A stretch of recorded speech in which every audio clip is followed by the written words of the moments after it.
Thank you all for coming, and thank you for those who were able to make some time to be here. This is the Planning Advisory Committee for Monday, November the 3rd. It's being held in hybrid format. I'll ask at this point, has roll been taken? Roll has been taken. Okay, so I'll review the rules of procedure. As this meeting is being held in a hybrid format in accordance with Article 18 of the city's procedure bylaw. Staff and delegates participating virtually are reminded to keep their video and their microphones off until requested by the chair or members of the committee. All cameras for virtual committee members shall remain on to ensure quorum, and all members of the committee will vote by physical show of hands. Please leave your hand raised until the chair has determined the result of the vote. In the event of a connection service disruption occurs during that affects quorum, we may recess for up to 15 minutes to regain quorum. If quorum is not achieved, the meeting will be adjourned. At this time, I'll ask the members of the committee, do any of you have any declarations of conflict of pecuniary interest to make on the items before the committee? Seeing none, I'll move on. Item 3.1, presentations and delegations. I will ask Senior Planner Patrick Vusser if you would make your presentation, please. Thank you, Chair. I'm Patrick Vusser. I'm a Senior Planner in Long Range Planning, and I'm bringing forward a housekeeping amendment to zoning bylaw 124/2024. So again, Chair, good afternoon. Thank you. So I'll just do a quick run through of what our, next slide, please. I'll do a quick slide, run through of our presentation and what we'll discuss today. So we'll write a background. I'll go through a number of minor amendments, smaller matters, or clarifications, and minor error correction. We'll go through additional amendments, slightly larger topics, then proceed to site-specific zone corrections, and we'll conclude with next steps. Next slide, please. Just for background, Council approved zoning bylaw 124/2024 on September 24th last year. The bylaw replaces zoning bylaw 16090, which was since 1990 the comprehensive zoning bylaw for the city, as well as zoning bylaw 6116, where it applied to the city of Brantford and the taking of lands in through boundary adjustment. So that bylaw was the County of Brant zoning bylaw, but administered separately. There are a number of appeals to the Ontario Land Tribunal, but as of March 24th, the tribunal deemed most of the bylaw in force and effect, save and except for site-specific appeals.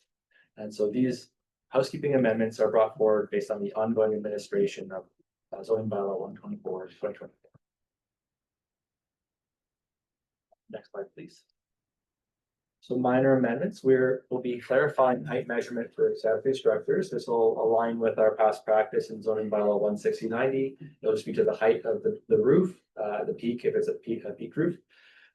This makes it easier to administer or to calculate if you're the owner, a homeowner of a property building a detached shed or garage.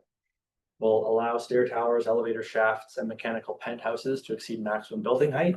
Again, this will be carrying forward a regulation from bylaw 16090 for simple, straightforward administration. This was just an oversight when bylaw 124 was brought forward. These weren't included. We'll correct our home occupation provisions. Right now, there's sort of an error in the sentence or the regulation that would prohibit you from selling goods that were related to your home occupation. If you had a hair salon, you wouldn't be able to sell anything. The intent is you could sell related goods. For example, you could sell hair products, dyes, conditioners, for example. We'll align our lodging house definition with our city's licensing bylaw and Ontario Building Code. This will make interpretation across the different documents straightforward and work the same way. Right now, we had a bit of a chicken and egg scenario from our licensing bylaw and our zoning bylaw. We will reintroduce a parking rate for group homes. Again, this was an oversight when the bylaw was adopted. A parking rate was not included. We will clarify the bicycle parking space regulations. They were in some cases duplicated and with slight differences, which made it a challenge just to make sure the interpretation was correct. We will adjust some EV parking space requirements. Right now, where one EV space is required, it must be an accessible space. That might encourage someone to park in an accessible space when they don't have a permit, just so they can access a charger. We're gonna clarify that where 2 or more EV parking spaces are required. One will still have to be an accessible parking space, maintaining that equity of access. But the first one would not have to be an accessible parking space.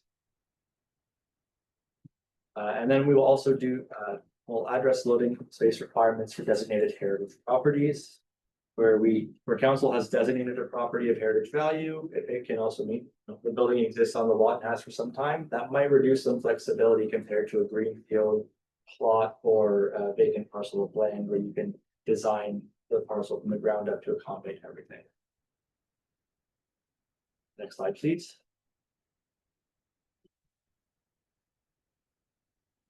Some additional amendments and larger matters, we will be clarifying the transition clause in our zoning bylaw. Transition clauses are something we see often now in new zoning bylaws.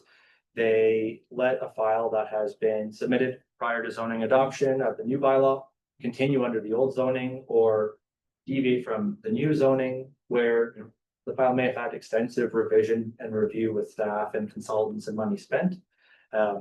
What we'll do is clearly articulate matters like the effect of the transition clause, which application types it actually applies to, and creating explicit timelines. This is based on just ongoing discussions we've had as staff internally, as well as with applicants, trying to understand what that transition clause meant. So we're just going to clarify that. We're going to harmonize our additional dwelling unit provisions with a new provincial regulation that was amended after council adopted the zoning bylaw. The provincial regulation would supersede our city bylaw, so the harmonizing just makes it clear in our bylaw and it aligns it with that regulation. The regulation will address the permitted lot coverage. With respect to waste enclosures, we will introduce some flexibility for in-ground waste storage. And whereas right now the bylaw really only contemplates something like a dumpster that is off above ground. It does require the dumpster to be screened. That will not be changing, but we'll just introduce the flexibility for in-ground systems. And we will also clarify or remove a regulation that would essentially have a trip up a condominium townhouse file. It would require the waste enclosure on the same lot. And if you then create a condo townhouse, all the waste enclosure would have to be on each and every townhouse lot instead of the condominium which it serves. And lastly, we're also introducing some additional regulations or ability for small scale mixed use buildings. A mixed use building is a type of building that lets you take one permitted residential use, combine it in a building with non-residential uses.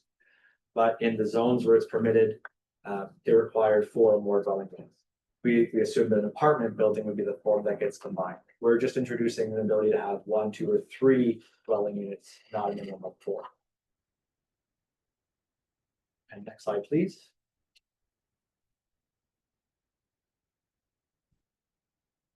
We're also making some corrections to various site-specific zones in the new bylaw. These are corrections made where the site-specific was adopted by council under our old bylaw, and in the preparation of the current bylaw, there might have been slight oversights or in hindsight, we realized the transition didn't capture what was allowed for the prior approval. So just for a quick run through, so for 209 Mount Pleasant Road, the site-specific zoning looked at the condominium block as a whole, but it only applied to certain built forms. We're just striking that out and allowing it, so if it's back-to-back or street townhouses, the block zoning applies collectively to all those built forms. And additionally, some site specifics from the original amendment were missed, so those are being reintroduced. For 22 Peelston Street, the current zoning has a minimum height in the parent zone, that's the residential mid-rise zone. In 2016, council's approval capped the height much lower than that minimum. So we're just going to not withstand the minimum height requirement to align with what council previously would have allowed. There's also an oversight in 2016, so we will be introducing a rear yard setback that was clearly dimensioned by the applicant, but staff report missed it and it wasn't brought into that site specific. For 380 to 384 Erie Avenue, the site specific was carried from a medium density zone to a low rise, so singles, semis, in terms of height. When more appropriately, it would have been to the mid-rise zone that had similar permissions. So we're we are going to strike out the low-rise zone and propose to introduce a new site-specific in the residential mid-rise zone that more accurately reflects what council approved. For 340 to 344 Henry Street, staff had heard from the property owner in the preparation of zoning bylaw 124/2024. A number of additional uses were proposed for the property. They weren't included in the bylaws adopted by council. So staff are proposing to add some of those additional uses to the parcel. It has functioned for some time as industrial adjacent commercial, and the new uses will align with that sort of long-standing use of the property. And lastly, we had 324A and 400 Grand River Avenue. This is the site of the city's water treatment plant and transit storage facility. When the bylaw was adopted, we did not carry forward the site specific that applied in bylaw 16090. We are reintroducing that site specific at the request of Public Works staff. Next slide, please. Today we are seeking questions and comments from the Planning Advisory Committee. We will take those comments and respond in our staff report to Planning Committee on December 11th, 2025.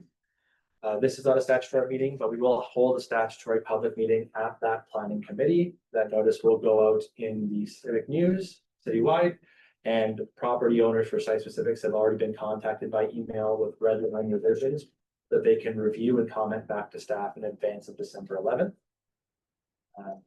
That concludes the staff presentation. Next slide, please. I'm happy to answer any questions along with Manager Joshua Scram and Alan Waterfield, the Director of Planning. All right, moving on then. Fair. Yes, got a couple questions. First of all, starting off with bicycle parking. What are they, can you give us a summary of what those regulations are?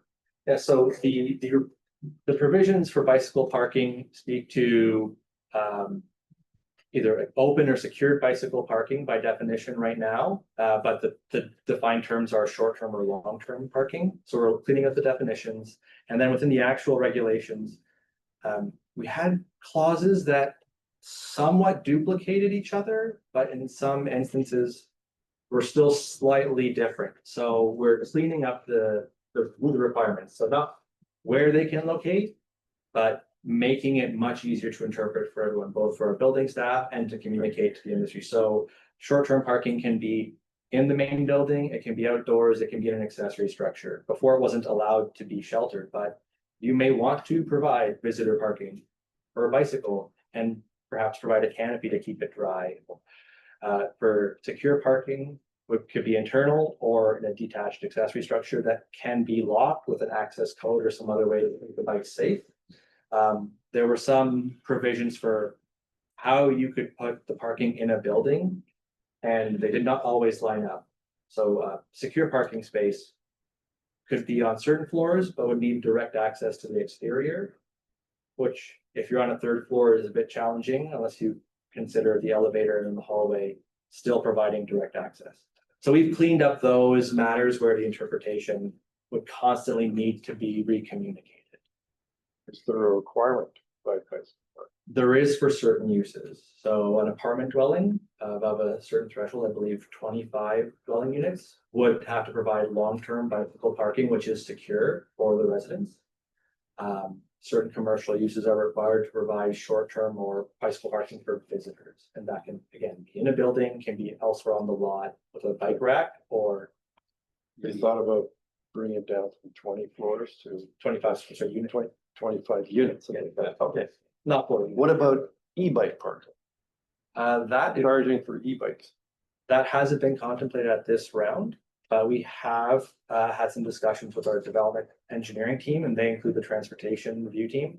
And they have some discussions they'd like to have around especially EV parking. So it's something we might consider in a future housekeeping amendment. We just didn't do it at this stage. This was focused on cleaning up what we had to date. So if I had a comment, would be that that's something we should consider sooner rather than later. Because if you want to encourage people to use the bike more and more, e-bikes big, the use of bicycles is much more feasible for many more. Okay. I guess clear conflict. I've got an e-bike, so I understand it. My second question has to do with the EV parking. And I still don't understand how we're gonna deal with if there is only, how do you deal with someone who has a EV vehicle parking in a handicap spot that has a charger? So, not sure about that. And how do you deal with the situation where you have EV designated parking? And someone who doesn't have an EV vehicle wants to park there? That really that may not be zoning. And the third one is plug-in hybrids, do they qualify? So for the accessible space. Yeah. Just so again, so I'm answering the right question, Mayor Davis. So how do we handle someone who is parking in an accessible space to use a charger, but doesn't have the required permit? I know I've seen that happen. So you've got an EV, it's a handicap parking space, but it also has an EV charger. So how do we deal with, I've got an EV car, but I don't have a handicap parking car? So my understanding is in that situation, the accessible permit is superior to the EV parking space. You could not use that space without the permit, and if you did, you're liable to the enforcement of the fine. Okay. We haven't been so strict in our zoning bylaw to prescribe exactly where the EV parking space has to be on the lot. I don't believe, and you can correct me if I'm wrong, Josh. Correct. And so it allows a bit of flexibility. We would encourage people to cite those chargers so that they can maybe be accessed by multiple spaces. But that is something we can certainly take back to the transportation team and do more review on, and perhaps through the future housekeepings, we can introduce something and more clarity on that. For a plug-in hybrid, again, if it is entitled to be, if it needs to be plugged in to charge the battery, it's not sort of a self-charging hybrid, then I would believe that they could use the EV charging space if they had either an adapter or the right kind of plug. Acknowledging they might be there a shorter amount of time. And again, apologies, there's a third component to that. So if someone It's was also looking- prohibiting people from using an EV space who do not have it. Yes, I think that would have to be something outside of the zoning bylaw, but we Yeah. can talk with our bylaw enforcement colleagues about that. Any other questions to Mr. Penang? Through the chair. Before I ask the other question about 340 and 344 Henry Street, I have a question on the outside storage. The M2 zoning allows outside storage. But I have seen in the city, some people are not using that outside storage properly. It's all over the place. I can give you two examples, one on Dalkeith, right across from the mini storage. And if that outside storage, if it ever catches fire, there would be a big problem. Number two, it's on Copernicus.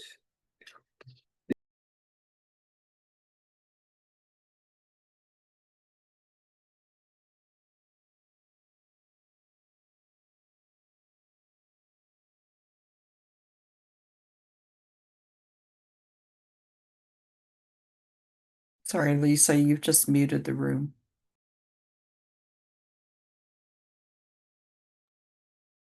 Thank you, Counselor. My apologies. I like the planning to look after that there should be some sort of limit how they keep the outside storage. Okay. So, yeah, that wasn't part of this. No, it wasn't We can part of it, certainly- but I we just can look wanna- at those, But maybe it's something we can address in the future. since you guys are doing the house cleaning, so a lot of the leftover stuff from the past. My next question is to the property 340, 344 Henry Street. Because in principle, it was agreed upon, there were 4 extra uses. But it was never put into the zoning bylaw. Added to the, it wasn't added to the amendment. Because of that, because it took so long, now it's just being done. There were a couple of tenants we had, when they asked the planning or they asked the building department, they couldn't come in because the staff said, well, it's not in the bylaw. It's not allowed. So I would recommend that it should be done as quickly as possible, or some sort of note should be put on that, okay, it's gonna be added, but it's not added at this time. So that everybody in the planning department know. Yeah, so we are in discussions with our building colleagues. Yes. To look after permits, and they will be aware when the bylaw is in force and effect. And if those uses are then permitted. Yes, I received a letter from the planning now. Yeah. There. And so as a part of this process, Manager wanted, I'm sorry, to the chair, that as a part of this process, obviously internal staff are circulated and we have ongoing conversations, because obviously all the rules and changes to the zoning bylaw and the regulations that are added obviously have impacts on how our counterparts in building interpret and receive information.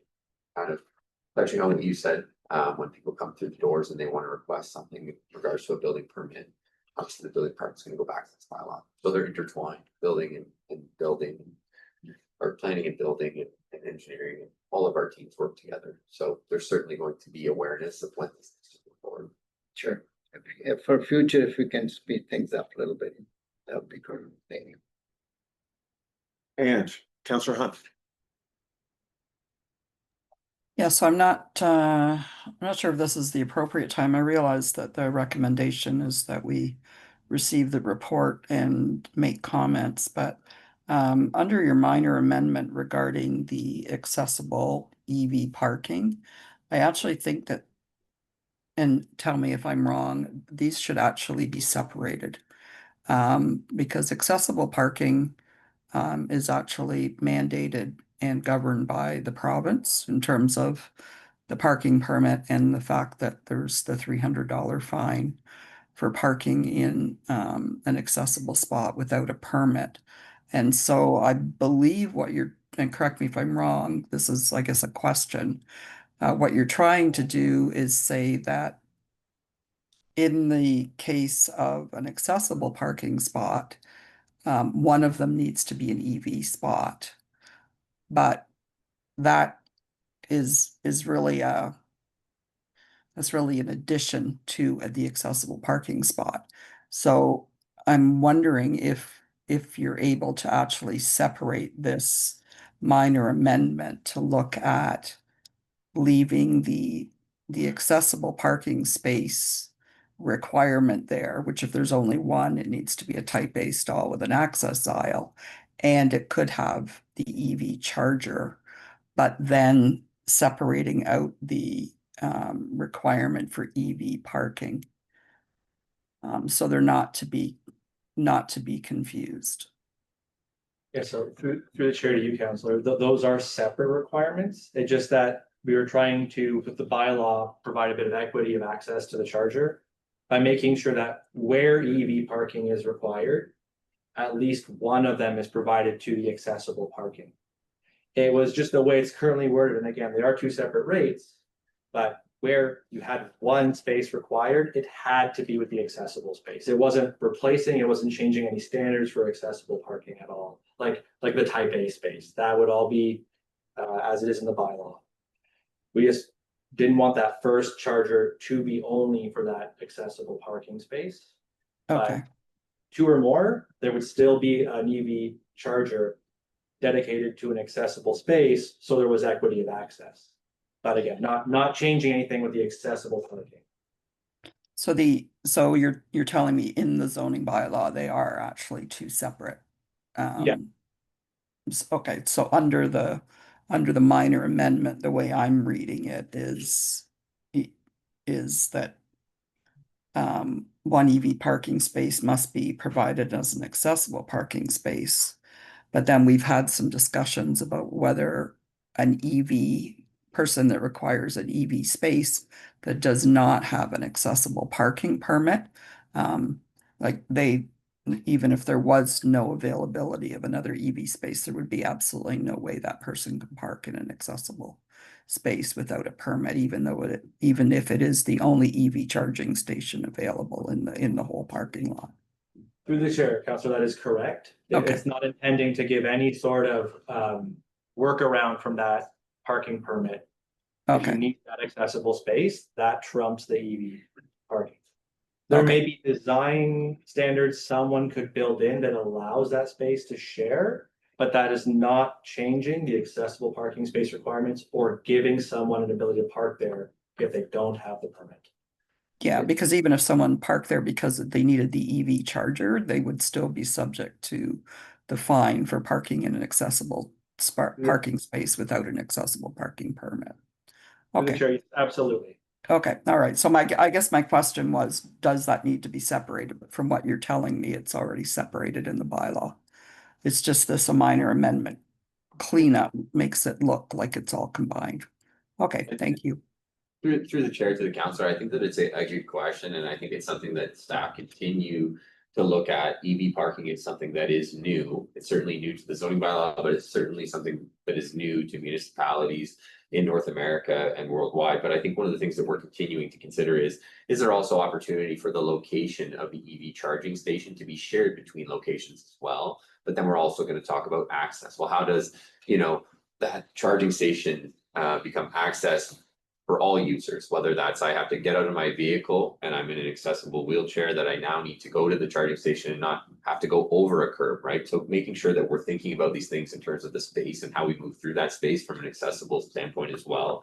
BC was one of the examples that we've been looking at in staff where they do have these, charging stations in between accessible locations and an area that's been identified as a charging station. So something we continue to look at and certainly want to make sure that we continue to, evolve and create these opportunities equally, as Patrick has indicated. So. Good. Okay, thank you. Any other questions from committee members before I get into mine? I have a few questions. Regarding the transition clause, does staff have any, or can staff provide any number relative to how many applications are currently in the queue that the transition clause actually applies to? I can't give you, through the chair, I can't give you a raw number of how many applications, but it would be, I'd say, potentially 30 site plan applications in 2024. I was just gonna say, yeah. Were submitted before the bylaw was adopted, and if they didn't receive their final site plan approval, they have that 2-year window until next September to finish their site plan and get their building permit issued. Yeah, so I was gonna say, to the chair, I think the site plan piece is one that, there's a little bit of back and forth, right? Yeah. And so they do often sit and go through that period a little bit longer than, some other applications, but Patrick's right, probably 30 to 40 applications where, we're seeing them come in, we're finessing it, you're working on a certain set of regulations in that 2-year period. Oh, some new bylaw regulations come in. I want to make sure that, and I think the other thing too is the areas that they're developing in. Sometimes we're seeing them in areas that have already been subject to 160-90. And it's like, okay, well, 160-90 is a really good fit based on, the area that surrounds them was built under 160-92. So those are things that we would take into consideration as well. Okay. And you answered indirectly my second question, which was sort of what's the timing on that? The next question is regarding the site specific. Regarding those site specific, do all the original applicants or owners of those, or I guess the current owners of those sites, are they in agreement with the amendments you're putting forward specific to their properties and what was, you believe, was missing? So through your chair, one is the city. Yeah. And so that has, that is being handled internally, but it was looking to capture the existing permissions, essentially they already had under 160-90. But, sometimes you need to expand the building, so the legal non-compliance status isn't helpful. That's why we're introducing that one. Other owners, we've given them the red line revision. One owner has responded that they are in agreement. The others will have the opportunity to see the actual text changes, strikeouts, and additions, and they will be able to give us input as we finalize our bylaw. Okay, thank you. I just wanted to make certain that those property owners and applicants had been considered in this. And So that is all the questions that I currently have. I think the other thing too is similar to some of our other technical amendments, a lot of these come up as a result of our planning staff working with applicants to say, oh, we previously had this permission, now we don't. So sometimes it's even internal staff saying, hey, you know, I'm working with the applicant, they previously had this permission and now we don't. So they're well aware and staff are saying, hey, listen, let me go and talk with our team in building. You know, we're continuing to finesse the bylaw. Let's pick it up in the next round of technicals. So often those conversations are occurring, but Patrick's right. You know, all of these text changes and the amendments, we're making sure we're looping the applicants in. And I understand that independent of this committee, I'm on another city committee, which is addressing two properties later this week, both of which you've brought the minor amendments through that would mean we shouldn't have had to address them. Okay. Any further questions then on the presentation? Then I'll move on. We're now into items for consideration. May I please have a mover and a seconder to place the item on the floor? I have a mover and a seconder, Councillor Hunt, Mayor Davis. Is there any further discussion? There's no discussion, then does the committee have any comments to forward to planning staff? And I realize that some comments were made during the presentation. But are there any further comments that you would like incorporated into the report to planning staff? Through the chair, Yes, Mr. just Mayor. wanted to know, what's the timing for cleaning up all this? Okay, so through the chair, so for this particular file, after December 11th planning committee, it'll go to the December council meeting. If adopted, we'll wait a 20-day appeal period, and then if there's no appeals, the bylaw will be effective as of council's adoption. So we just need to get, those are dates that are laid out, that appeal period. We have to go through that appeal period first. But ideally it would be, enforced in effect. Eventually it would be enforced in effect before Christmas, but you'll find out in January. January, February. Thank you. Any other questions? So in doing this, I captured a couple of different comments, and I believe Through the chair, the meeting is recorded, so planning staff will have access to all of the Okay. comments and can formalize them at that time. I don't think in this case we need to create a formal set of comments to approve unless that's the will of the committee. Anybody have any concerns with the clerk's comment? Okay, then. So given that we have a recording of the meeting, planning staff has heard our comments. Is there anything else that we would like to have incorporated into our report to planning staff?